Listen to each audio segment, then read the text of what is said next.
Hello বন্ধুরা, কেমন আছো তোমরা সবাই? তোমাদের সবাইকে ব্লগ উইথ সুতাপাতে আবারও একবার স্বাগত। আর আবারও আমি নিয়ে চলে এসেছি একটা ওয়ান ডে ট্রিপের ব্লগ।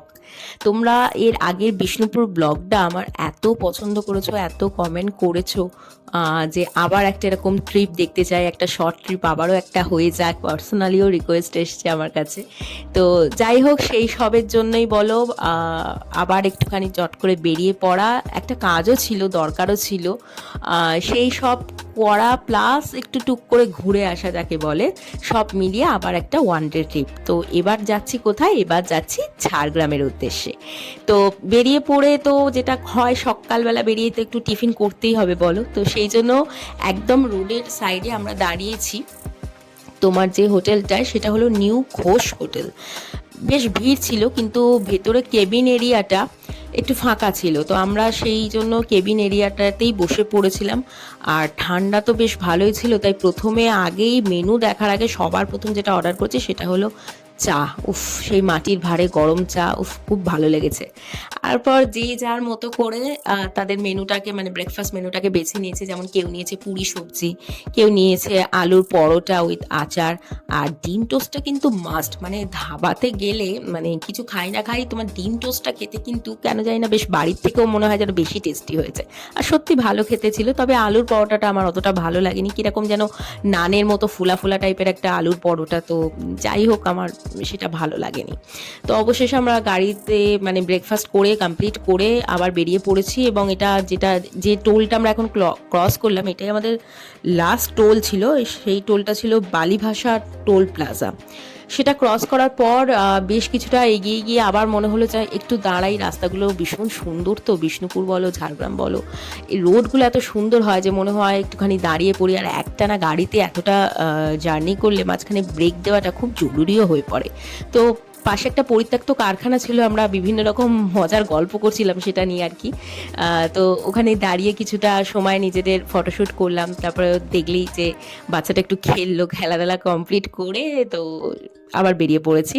আর এই রাস্তার ভিউটা যদি তোমাদের না দেখাতাম গো, মানে সত্যি তাহলে মানে কি বলতাম যে আমি তো মিস করিনি, কারণ আমি তো দেখে এসেছি, কিন্তু তোমরা বড় মিস করতে যে এইরকম একটা ভিউ যেটা বিষ্ণুপুরে দেখলাম সেটা কেন ঝাড়গ্রামে দেখলাম না। কারণ ঝাড়গ্রামের রাস্তাটাও ভীষণ ভীষণ সুন্দর, দুপাশে সেই ঘন জঙ্গল আর মাঝখানে এরকম একটা স্মুথ মানে রোড। কি ভালো যে লাগছিল না, মানে ভিডিওটা মনে হচ্ছিল যেন হতেই থাকুক, মানে এটাই দেখতে থাকি, এরকম একটা ব্যাপার। যাই হোক, এই রোডটা সুন্দর, রাস্তাটা ক্রস করে প্রথম যে স্পটটায় আমরা গিয়ে দাঁড়ালাম, যে ঝাড়গ্রামে যেটা প্রথম দেখবো বলে ঠিক করলাম, সেটা হলো অতি প্রাচীন কনক দুর্গা মন্দির। আর এখানে গাড়িটা পার্কিং করে রাখতে হয়, ওটা হলো পার্কিং এরিয়া ছিল। আর এখানে এই যে পার্কিং চার্জটা তোমায় দিতে হবে গাড়ির জন্য, সেটা হলো 50 টাকা। তো ওটা দিয়ে আমরা কনক দুর্গা মন্দিরের উদ্দেশ্যে চলেছি। গাড়ি রাখা থেকে মন্দির মাঝখানে যে দূরত্বটা আর কি, সেই জায়গাটা হাঁটতেও না তোমার খুব ভালো লাগবে। মানে কখন যে তুমি এতটা জায়গা বা এতটা রাস্তা হেঁটে তারপর মন্দির প্রাঙ্গণে পৌঁছে যাবে তুমি নিজেও বুঝতে পারবে না। কারণ দু সাইডটায় জঙ্গল, মানে গাছগাছালিতে পুরো ঘেরা, পুরো সবুজ যাকে বলে। আর মাঝখানে রোডটা রয়েছে, মানে রাস্তাটা রয়েছে সুন্দর করে বাঁধানো একটা রাস্তা। এবং বিভিন্ন গাছের গায়ে তুমি সায়েন্টিফিক নেম দেখতে পাবে, যে গাছগুলো কোন প্রজাতির সেগুলো তুমি বুঝতে পারবে। হয়তো আরও অনেক গাছে এটা করা ছিল, কিন্তু জানি না পরিকাঠামোর অভাবে হয়তো সেই বোর্ডগুলো খুলে পড়ে গেছে। তো যে কটা আমি দেখতে পেলাম, যেমন কেন্দু, কালজাম না, কাকজাম বলে গাছটি, এগুলো আমি দেখতে পেলাম, সেগুলো তোমাদের দেখালামও, যে নামগুলো এরমভাবে লেখা রয়েছে। আর ওই যে দূরে দেখো, পাশে কিন্তু একটা বাচ্চাদের খেলার জায়গাও রয়েছে মন্দিরের ঠিক পাশেই। দোলনা টোলনা বিভিন্ন রকম জিনিসপত্র দিয়ে সাজানো, বাচ্চারা খুব এনজয় করতে পারবে। আর এই মন্দিরে কিন্তু প্রচুর বাঁদর আছে। হ্যাঁ, আমি শ্যুট করতে করতে হঠাৎ দিকে একটা হইচই পড়ে গেছে, কি ব্যাপার, তারপর দেখে এক পাল বাঁদর ছুটে এসছে। তো তাড়াতাড়ি করে মোবাইল বলো বা তোমার মাথায় যে টুপি টুপি থাকে একটু সাবধানে রাখতে হবে আর কি। তো আমরা অলরেডি দেখতে পাচ্ছ যে মন্দির প্রাঙ্গণে পৌঁছে গেছি। আর কনক দুর্গা মন্দিরটি প্রায় 500 বছরের পুরনো এই মন্দির রাজা গোপীনাথ সিংহ দ্বারা কিন্তু এই মন্দির নির্মিত হয়েছিল। রাজা স্বপ্নে যে মূর্তি দর্শন করেছিলেন সেটাই কিন্তু এখানে প্রতিষ্ঠা করেছেন। আর মন্দিরের একদম ভেতরে মানে ফটোগ্রাফি তো অ্যালাউ নয়, তাই জন্য মা দুর্গা মানে কিরকম দেখতে সেই রূপটা আমি তোমাদের জন্য তুলে আনতে এখানে পারিনি। যে আর এটাও শোনা যায় যে এখানে রাজবংশের সময় মানে নরবলি দেওয়াটা একটা গুরুত্বপূর্ণ অনুষ্ঠান ছিল, এখানে ভালো রকম নরবলি হতো কিন্তু। আর এই হচ্ছে সেই ডুলুং নদী। ডুলুং নদীর রূপটাও কিন্তু দেখার মতো। আমরা গাড়িতে যেতে যেতে নদীর যতটা পার দেখা যায় দেখলাম, তোমাদেরকেও দেখালাম। বেশ সুন্দর লাগছিল ডুলুং নদীটা দেখতে। তো এই ডুলুং নদীটা ক্রস করে মানে আমরা কনক দুর্গা মন্দির থেকে বেরিয়ে ডুলুং নদীটা ক্রস করে নেক্সট যেটা ভিজিট করলাম সেটা হলো চিল্কিগড় রাজবাড়ি। এই রাজবাড়িটাও না ভীষণ সুন্দর।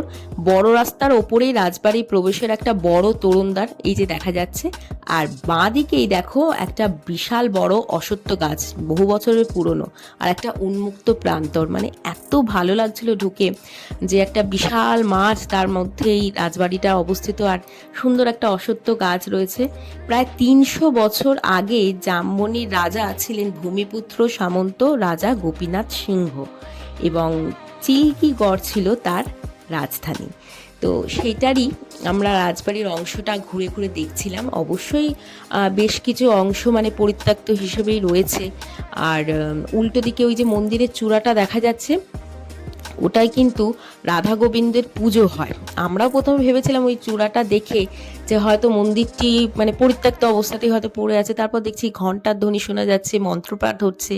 কাছে গিয়ে দেখি কি সুন্দরভাবে রাধা গোবিন্দের পুজো অর্চনা চলছে সেই মন্দিরের ভেতরে। কিন্তু মন্দিরের বাইরের অবস্থা মানে এরকমই ছিল আর কি। দেখে মনে হচ্ছিল যে কোনো পুজো টুজো হয় না, কিন্তু খুব সুন্দর ভেতরে রাধা গোবিন্দের মূর্তি ছিল। আর এই মন্দিরটার মানে এইরকম অবস্থা, তার উল্টো দিকের মন্দিরটা দেখো কি সুন্দরভাবে মানে করা রয়েছে, রং টং করা একদম ঠিকঠাক।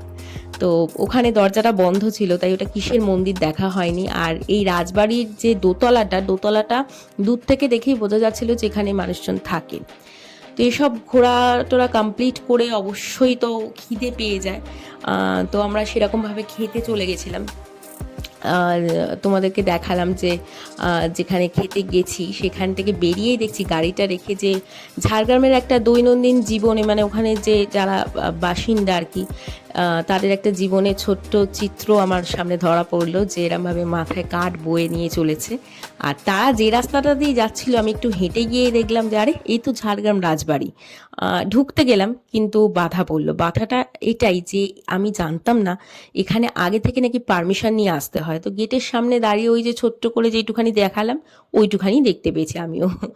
আর এটাই ছিল ঝাড়গ্রামের রাজবাড়ির মানে ট্যুরিস্ট কমপ্লেক্স এরিয়ায় আমরা খেতে গেছিলাম। তো সেখানে এমনি আদার্স কোনো ব্যাপার ছিল না, কিন্তু ওই রাজবাড়িতে ঢুকতে গেলে তোমাকে আগে থেকে পারমিশন নিয়ে ঢুকতে হবে, নেটে নাকি বুকিং করতে হয়, আমি গিয়ে যা শুনলাম। তো যেখানে খেতে গেছি সেখানে এই অ্যাকোরিয়ামটি ছিল, মাছগুলো ভীষণ সুন্দর লাগছিল দেখতে, তাই আমি টুক করে একটু ভিডিও করে নিলাম। আর এই হোয়াইট কালারের মাছটা ভীষণ সুন্দর ছিল। আর ভেতরে খাবার এরিয়াটা দেখো যথেষ্ট মানে ক্লিন আর খুব সুন্দর করে সাজানো। প্রত্যেকটা টেবিলে কিন্তু একটা মানে 4টে করে গ্লাসের সঙ্গে একটা করে কাঁচের বাটালও দেওয়া ছিল। আর তার সঙ্গে তো গোলাপ ফুল দেখতেই পেলে, একটা ছোট্ট ফ্লাওয়ার ভাসও রাখা ছিল। এবার মেনু কার্ডটা তোমাদের দেখাচ্ছি। প্রত্যেকটা মেনু তো এরকমভাবে পাতা উল্টে দেখাতে পারিনি, তবে একটা মিল সিস্টেম দেখাচ্ছে যেখানে তোমার দেখাই যাচ্ছে যে ভেজ থালি তোমরা চাইলে একটু পজ করে দেখতে পারো যে 180 টাকা, এগ থালি 220 টাকা, এরকম দাম। মানে দামটা কিন্তু একটু বেশি। তো যাই হোক, খাবারের কোয়ালিটি বা কোয়ান্টিটি মানে মোটামুটি ঠিকঠাক, আমার ভালোই লেগেছে, খারাপ না। তো এর সঙ্গে তোমরা আলাকাট্রা সিস্টেমে মাটন চিকেন এসব নিতেই পারো। তো খাওয়া দাওয়া তো জমিয়ে করে তারপর ভাবছি এবার তো বাড়ি ফিরে যেতে হবে। তারপর হঠাৎ মনে পড়লো না, যাওয়ার পথে তো আরেকটা জায়গাও খুব সুন্দরভাবে আমরা ঘুরে তারপরেই বেরোতে পারি। এখনও খুব বেশি দেরি হয়নি, এক্ষুনি ফেরার জন্য বাড়ি ফেরার জন্য আর কি না বেরোলেই হলো। তো এখানে যে দৃশ্যটি দেখা যাচ্ছে এটা এইখানে আমরা দাঁড়িয়েছিলাম আর কি। তো এটা ছিল তোমার ঝাড়গ্রামের আদিবাসী যে আর কি যারা রয়েছে, এই যে লেখাই আছে ট্রাইবাল ইন্টারপ্রিটেশন সেন্টার ঝাড়গ্রাম। তো এইটা আমরা দেখতে গেছিলাম, মানে প্রকৃতি পর্যটন কেন্দ্র। হ্যাঁ, তো এর ভেতরে এই আদিবাসীদের সমস্ত জীবনযাত্রার জিনিসপত্র, সে জীবিকা বলো, তাদের অনুষ্ঠানের সময় যে বাদ্যযন্ত্রগুলি বাজে সেইগুলো বলো, আর ভেতরে একটা দারুণ মিউজিক চলছিল। হ্যাঁ, আদিবাসী মিউজিক, যেখানে মানে ইনি তো নাচতে শুরু করে দিয়েছেন। দেখো আমি ছোট্ট করে স্টেপটা তুলে ধরেছি। তো এদের যে ধর্মীয় জীবন, এটা না আমরা রাস্তাতেও দেখেছি, একটা গাছের তলায় ছোটো ছোটো ঘোড়া বানিয়ে বা মূর্তি বানিয়ে সেগুলো খুব সুন্দর করে পুজো করা আছে, সিঁদুর মাখানো রয়েছে। সেটা কিন্তু এই মিউজিয়ামে গিয়েও দেখলাম যে এরা এইটা মানে, তো এদের এটা ধর্মীয় জীবন। আর যেটা বলছিলাম যে বাদ্যযন্ত্র থেকে আরম্ভ করে ওদের বিভিন্ন অনুষ্ঠানের ফটোগ্রাফি, এই সমস্ত পুরো রাখা রয়েছে। আর ওই যে ভেতরের মিউজিকটা, ওটা শুনতে শুনতে তোমার কখন এই মিউজিয়ামটা ঘোরা হয়ে যাবে তুমি নিজেও জানতে পারবে না। আর এখানে দেখো ছৌ নাচের সমস্ত জিনিসপত্র রয়েছে। ছৌ নাচের এই মুখোশগুলো কিন্তু খুব বিখ্যাত, এবং ওদের যে পাঞ্চি শাড়ি বা পাঞ্চি ধুতি, এই মূর্তিগুলোতে মানে ওদের এইগুলোতে বানিয়ে আর কি পরানো রয়েছে। আর এখানে হিস্ট্রিটা লেখা রয়েছে, আদিবাসী সম্প্রদায়ের হিস্ট্রিটা, যেটা তুমি বেশ দাঁড়িয়ে পড়লে অনেক কিছু জানতে পারবে। তো আমার বেশ ভালো লেগেছে এই মিউজিয়ামটা ঘুরে। আর এইটা হলো ওদের মঞ্চ, বিভিন্ন অনুষ্ঠানে এখানে কিন্তু প্রোগ্রাম হয়। এটা তোমরা যে মিউজিয়াম থেকে মানে মিউজিয়ামে যে ঢুকবে, ওখান থেকে বেরিয়েই কিন্তু এটা দেখতে পাবে। আর এটা হলো বসার এরিয়াটা, এখানে বসে আর উল্টো দিকে ঠিক এই মঞ্চতে এই অনুষ্ঠানটা হবে, মানে এরমভাবে তোমরা দেখতে পারবে। আর বাইরেটা তো দেখলে জঙ্গল এরিয়া, মানে ঢোকার সময় সেটা দেখিয়ে দিলাম। তো এটা কমপ্লিট করেই আমরা ফিরছিলাম বাড়ির দিকে। তোমাদেরকে আবারও একটা ওয়ান ডে ট্রিপ দেখিয়ে দিলাম। পুরোটা কভার করতে পারিনি, কারণ ওই যে বললাম কাজের জন্য বেরিয়েছিলাম। সেটা কমপ্লিট করে যতটা দেখেছি নিজে ঝাড়গ্রাম, তোমাদেরকেও ঘুরিয়ে দিলাম। ব্লগটা কেমন লাগলো জানিও। আশা করি আবারও তোমাদের এই ব্লগটা খুব ভালো লাগবে। আর ভালো লাগলে অবশ্যই আমাকে সাপোর্ট করো, আমার পাশে থেকো। আর সাবস্ক্রাইব করতে কিন্তু ভুলো না ব্লগ উইথ সুতপাকে, ঠিক আছে? ওকে, চলো টাটা।